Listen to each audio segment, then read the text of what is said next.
Hi everyone, it's James from Eurovision Ireland back for a new season of Review in 2, Eurovision Ireland's Lightning Fast review show. We know you don't have all day to spend watching reaction videos, and if you do, seriously, why? Think about your choices. So we just give you 2 minutes or less on all 35 songs heading to the Eurovision Song Contest 2026, which is of course taking place in Vienna in Austria. Never any hate, just a difference of opinion. I'll talk about what I like, what I don't like, what I think can be improved on, and all 35 songs are going to get their review in a moment. So sit back, relax, enjoy Review in 2, and let the Eurovision Song Contest 2026 begin.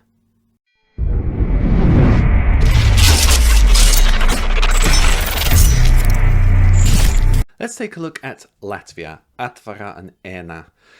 Now, this is really special.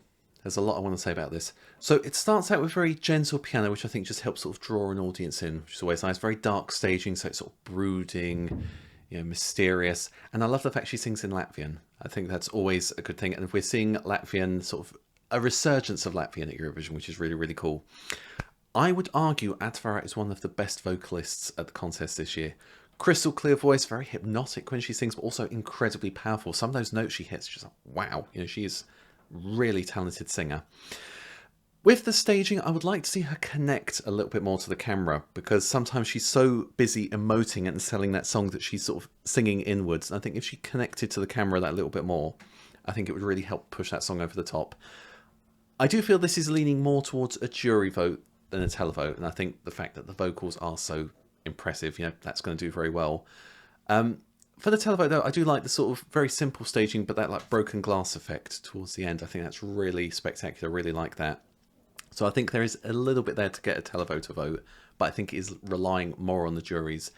If we didn't have the jury in the semi-finals this year, then I'd say Latvia might struggle a little bit, but knowing that they're in there and she's such a strong vocalist, I wouldn't be surprised if we see Latvia in like the top, I'd say between top 5 and top 3 of its semi-final with the juries.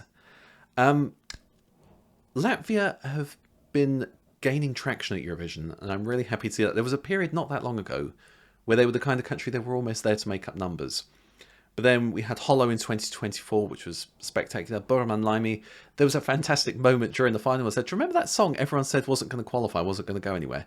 It's currently 5th with the juries. And I feel like this could do very, very well as well. I'm not sure it's going to bring Latvia a Eurovision win, but I suspect one is coming. I think this is going to continue honing that craft, continue gaining that traction, and yeah, Latvia, really impressed. Great job.